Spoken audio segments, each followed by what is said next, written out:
바르셀로나 몬트멜로 서킷의 차가운 공기 속에서 2026년 포뮬러1의 진짜 첫 페이지가 조용히 펼쳐졌습니다.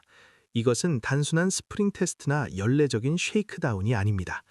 오늘 이 영상은 속도보다 더 중요한 새 규정 시대에 대한 첫 번째 생체 반응을 읽어내고 각 팀이 미래를 어떤 표정으로 맞이하고 있는지를 해독하는 시간이 될 것입니다. 왜 이 쉐이크다운 첫날의 공기가 그토록 독특하고 중요했을까요? 랩타임은 완전히 무의미했고 화면에 찍힌 순위표는 아무런 가치가 없었습니다. 새 시대의 첫날, 중요한 건 단 하나였죠. 바로 차가 살아있는가에 대한 근본적인 질문이었습니다. 2026년은 단순한 공력 디자인 수정 시즌이 아니라 완전히 새로운 파워 유닛을 도입하고 전기 에너지 비중을 극대화하며 드라이버가 직접 관리해야 할 에너지 모드가 복잡하게 늘어난 F1 역사상 가장 근본적인 변화의 순간입니다. 따라서 오늘 바르셀로나에서 찾았던 단서는 속도가 아닌 파워트레인의 구조적 안정성, 그리고 드라이버가 이 새로운 짐승을 얼마나 예측 가능하게 다룰 수 있는지에 대한 답이었습니다. 그리고 이 질문에 가장 먼저 자신감 넘치는 답을 내놓은 팀은 역시 레드불이었고, 그 중심에는 새로운 시대의 얼굴, 아이작 하자르가 있었습니다. 하자르가 첫날 세션 후 기자회견장에서 던진 가장 결정적인 문장은 생각보다 훨씬 많은 랩을 돌 수 있었다는 것이었습니다. 이 말은 표면적인 만족 이상의 깊은 의미를 내포합니다. 신형 레드불 포드 파워 유닛이 최소한 기본 구조와 통합 단계에서부터 안정적으로 작동하고 있다는 강력한 신호입니다. 그는 다운포스가 이전 세대보다 현저히 줄었음을 인정하면서도 역설적으로 차가 더 예측 가능해졌다고 덧붙였습니다. 특히 드라이버가 직접 만질 수 있는 영역이 많아졌다는 그의 평가는 2026년 F1이 다시 한번 드라이버의 세밀한 개입도가 성패를 좌우하는 시대로 회귀하고 있다는 신호탄으로 읽힙니다. 실제로 하자르 외에도 조지 러셀 그리고 리암 로슨까지 3명의 드라이버가 공통적으로 입을 모은 부분이 있습니다. 바로 배터리 관리가 이전과 비교할 수 없을 정도로 중요해졌다는 점입니다. 2026년 F1은 더 이상 무지성적인 풀 스로틀 후 브레이킹과 코너를 반복하는 단순한 스포츠가 아닙니다. 토크는 이전보다 즉각적으로 폭발하지만 동시에 전력 소모가 훨씬 빠르며 과거처럼 오버테이크 버튼 하나로 모든 상황을 해결할 수도 없습니다. 드라이버는 이제 레이싱 드라이버인 동시에 고성능 에너지 매니저가 되어야 합니다. 이러한 복잡성 때문에 오늘 대부분의 팀들은 고속주행보다는 설치랩과 아주 짧은 런 위주로 움직이며 데이터 수집에 집중할 수밖에 없었습니다. 한편 바르셀로나 서킷은 가장 상징적인 장면을 연출했습니다. 루이스 해밀턴이 마침내 페라리 레드를 입고 트랙의 모습을 드러낸 것입니다. 하지만 그 분위기는 역사적인 순간이었음에도 불구하고 매우 차분했습니다. 해밀턴은 과도한 흥분을 드러내지 않았고 팀 역시 큰 선언을 삼갔습니다. 그의 입에서 나온 핵심적인 문장은 우리는 아직 배워야 할 것이 너무나도 많다는 현실적인 인식이었죠. 신형 파워 유닛의 복잡한 에너지 회수 시스템, 새로운 드라이빙 감각에 대한 적응 등 페라리는 속도 경쟁보다는 시스템 이해와 장기적인 데이터 축적을 이번 시즌 초반의 목표로 삼은 듯 보입니다. 이는 당장의 실패를 의미하기보다는 오히려 길고 험난한 규정 변화기에 신중하게 접근하겠다는 장기전 준비 태세로 해석될 수 있습니다. 이와 대비되게 메르세데스의 조지 러셀은 오늘 가장 흥미로운 코멘트를 남겼습니다. 그는 바르셀로나에서 이렇게 빠르게 지나가는 F1 머신은 처음 본다고 말했습니다. 이는 차체가 더 작아지고 무게가 줄어들었으며 파워 전달이 극도로 즉각적이라는 2026년 머신의 특성이 메르세데스에서는 날렵함이라는 형태로 성공적으로 구현되고 있음을 시사합니다. 메르세데스는 테스트 첫날 예상했던 범위 내의 작은 트러블들만 겪었을 뿐 전반적으로 건강하고 안정적인 주행을 이어갔습니다. 이는 레드불처럼 시스템 안정성이 확보되었다는 매우 긍정적인 신호입니다.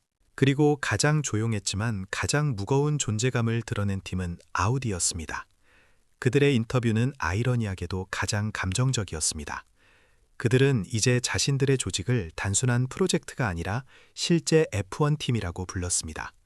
새로운 차고, 새로운 피트 장비, 완전히 재편된 조직을 트랙 위에 내세운 아우디는 비록 랩타임은 느렸을지 몰라도 그 누구보다 체계적이고 장기적인 시각을 보여주었습니다. 아우디는 2026년의 첫 우승을 바라기보다 2027년과 2028년 이후의 패권을 위해 오늘 단단한 기반을 다지고 있습니다.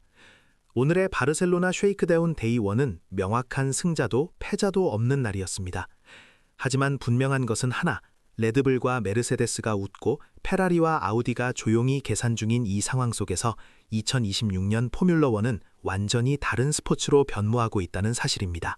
아직 아무도 자신의 진짜 속도와 카드를 보여주지 않았습니다. 이제 다음 날부터 더 많은 랩, 더 많은 데이터, 그리고 첫 번째 진짜 힌트들이 나오기 시작할 것입니다. 그때 다시 이 패독의 공기를 함께 읽어보며 새로운 시대의 서막을 분석해 보도록 하겠습니다. 바르셀로나의 겨울 공기는 언제나 차갑습니다. 하지만 이날 서킷의 감도는 단순한 추위 때문이 아니었습니다. 모두가 알다시피 2026년은 포뮬러1에 있어 단순히 규정을 조금 손보는 해가 아니라 스포츠의 정체성 자체를 완전히 재정립하는 해이기 때문입니다. 바로 이 지점에서 우리가 왜 이 첫날의 쉐이크다운 데이터를 단순한 랩타임으로 읽어선 안 되는지를 깊이 이해할 필요가 있습니다. 사실 오늘 순위표에 찍힌 숫자들은 그야말로 아무 의미가 없습니다. 랩타임은 측정 가능한 데이터 중 가장 중요도가 낮았고 팀들도 속도를 내는데 집중하지 않았습니다. 모두가 서킷에 발을 들일 때 던진 질문은 단 하나였습니다. 과연 이 차가 살아있는가? 2026년 F1 머신은 지난 몇 년간의 진화와는 차원이 다릅니다. 이는 근본적인 혁명입니다. 완전히 새로운 아키텍처의 파워 유닛, 전기 에너지 동력 비중이 대폭 늘어난 하이브리드 시스템, 더 가벼워지고 역동적인 에어로 패키지, 그리고 무엇보다 드라이버의 개입도가 극단적으로 높아진 에너지 관리 모드들. 이 모든 미지의 요소들이 처음으로 트랙이라는 혹독한 환경에 노출되는 날이었던 것입니다. 마치 수많은 부품과 복잡한 신경망을 지닌 새로운 생명체를 세상에 내놓는 것과 같았습니다. 엔진이 폭발하지 않을까? 전기 시스템이 과부하로 차고 전체를 암흑으로 만들지 않을까? 운전자가 통제할 수 없는 급작스러운 토크 변화에 시달리지 않을까 하는 잠재적인 재앙의 가능성이 패독 전체를 무겁게 짓눌렀습니다.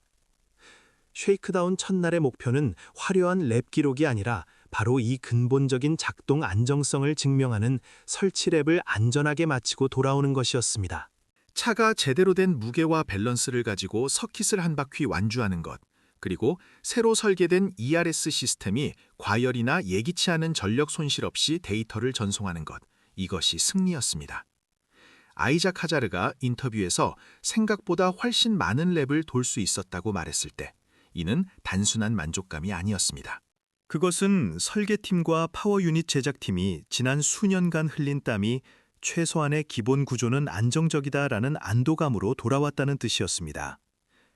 통상적으로 이런 대규모 규정 변화가 있을 때는 첫날 대부분의 팀이 파워 유닛의 냉각 문제나 전기적 오류 때문에 착오에 갇혀 절망적인 하루를 보냅니다. 하지만 레드불을 비롯한 선두권 팀들은 예상했던 자잘한 트러블 수준에서만 머물렀다는 점이 중요합니다. 이는 2026년 규정의 핵심인 새로운 파워 유닛과 에어로 밸런스가 적어도 움직일 수 있는 상태로 태어났다는 신호였습니다. 여기서 한 걸음 더 나아가 왜 속도 경쟁이 무의미한지를 이해하려면 드라이버의 역할 변화를 봐야 합니다. 조지 러셀, 리암 로슨, 그리고 하자르스의 드라이버 모두가 입을 모아 말했듯이 2026년 F1은 더 이상 단순히 운전을 잘하는 시대가 아니라 관리를 잘하는 시대입니다. 토크 반응은 즉각적이지만 그만큼 배터리 소모 속도도 극단적으로 빨라졌습니다. 드라이버는 이제 풀스로틀로 밀어붙이는 본능적인 레이싱 드라이버인 동시에 언제 전력을 회수하고 언제 전략적으로 전력을 방출해야 하는지를 0.1초 단위로 계산하는 고도의 에너지 매니저가 되어야 합니다.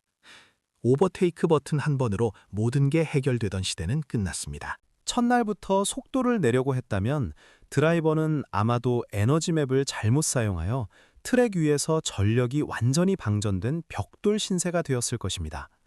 따라서 팀들은 속도보다는 데이터 수집, 특히 이 복잡해진 에너지 관리 시스템이 드라이버의 입력에 어떻게 반응하는지를 파악하는 데 모든 시간을 할애했습니다. 페라리의 루이스 해밀턴이 차분하게 우리는 아직 배워야 할 것이 너무 많다고 말한 것도 이 맥락에서 이해할 수 있습니다. 페라리는 신형 파워 유닛과 에너지 회수 시스템의 복잡성을 완전히 이해하기 전까지는 절대로 레이스 페이스를 보여주지 않겠다는 장기적인 전략을 택한 것입니다. 오늘의 바르셀로나 서킷은 단순히 차들이 달리는 장소가 아니었습니다. 그것은 각 팀 엔지니어들이 수년간의 노력 끝에 탄생시킨 새로운 괴물들이 생존 검증을 받은 시험대였습니다. 쉐이크다운 데이 1은 명확한 승자도 패자도 없는 날이었지만 모든 팀이 새로운 시대의 문턱을 성공적으로 넘었다는 점에서 안도감과 함께 새로운 긴장감을 동시에 안겨주었습니다. 진짜 전쟁은 이 기본적인 안정성 테스트가 끝난 내일부터 시작될 것입니다. 그때부터 우리는 조금씩 각 팀의 진짜 의도와 능력을 엿볼 수 있는 단서들을 얻게 될 것입니다. 어제 바르셀로나 서킷에서 각 팀이 랩타임을 무시하고 오직 안정성에 집중했던 이유가 바로 여기에 있습니다. 2026년 규정 변화는 단순히 차체의 에어로를 몇 군데 수정한 수준이 아니라 F1 역사상 가장 근본적인 변화 중 하나로 기록될 것입니다. 우리는 완전히 새로운 파워 유닛의 시대를 맞이했습니다. 기중에 복잡했던 MGU-H는 사라지고 전력 비중이 과거와는 비교할 수 없을 만큼 커져 거의 50%까지 확대됩니다. 이는 토크가 더 즉각적으로 들어온다는 장점이 있지만 그만큼 배터리 소모가 폭발적으로 빨라진다는 치명적인 단점 역시 동시에 품고 있습니다. 엔진과 모터 사이의 균형이 단 한순간이라도 무너지면 드라이버는 즉시 코너 탈출에서 심각한 출력 손실을 겪으며 경쟁에서 밀려나게 됩니다. 동시에 차체는 더 가벼워졌고 공기 역학적 다운포스 의존도는 줄었습니다. 아이작 하자르가 차는 더 예측 가능하다고 말한 것은 다운포스가 줄어든 만큼 드라이버가 미세하게 차를 만질 수 있는 영역이 넓어졌다는 뜻이며 이것이 바로 드라이버들이 입을 모아 말하는 관리의 시대를 예고합니다. 하자르, 조지 러셀, 리암 로슨 이 세 명의 드라이버가 공통적으로 던진 핵심 메시지, 배터리 관리가 훨씬 중요해졌다는 말은 단순한 불평이 아닙니다. 2026년 F1은 더 이상 풀스로틀 후 브레이킹 그리고 코너 탈출이라는 단순한 반복 공식이 통하는 경주가 아닙니다. 드라이버는 매 순간 랩 전체를 아우르는 에너지 맵을 머릿속에 그려야만 합니다. 토크는 즉각적이지만 그 토크를 몇 초 이상 유지할 수 없으며 과거처럼 오버테이크 버튼 하나로 모든 것이 해결되는 시대는 끝난 것입니다. 이제 드라이버는 레이싱 드라이버인 동시에 고도의 에너지 매니저가 되어야 합니다. 주행 중 실시간으로 전력 회수 모드와 사용 모드를 오가며 차에 숨겨진 수많은 전기적 괴물들을 능숙하게 통제해야 합니다. 드라이버의 개입도가 높아지는 동시에 그들에게 요구되는 지적 능력과 에너지 관리 능력이 폭발적으로 증가하는 것입니다. 페라리가 첫날부터 속도보다 이해를 택하고 메르세데스가 예상 범위의 트러블에 안도하며 아우디가 장기적인 시스템 구축에 몰두하는 이유가 바로 이 지점에 있습니다. 2026년 포뮬러1은 완전히 다른 스포츠로 진화하고 있으며 오늘의 바르셀로나 쉐이크다운은 명확한 승자도 패자도 없는 날이었지만 모든 팀이 새로운 시대의 문턱을 성공적으로 넘었다는 점에서 안도감과 함께 새로운 긴장감을 동시에 안겨주었습니다.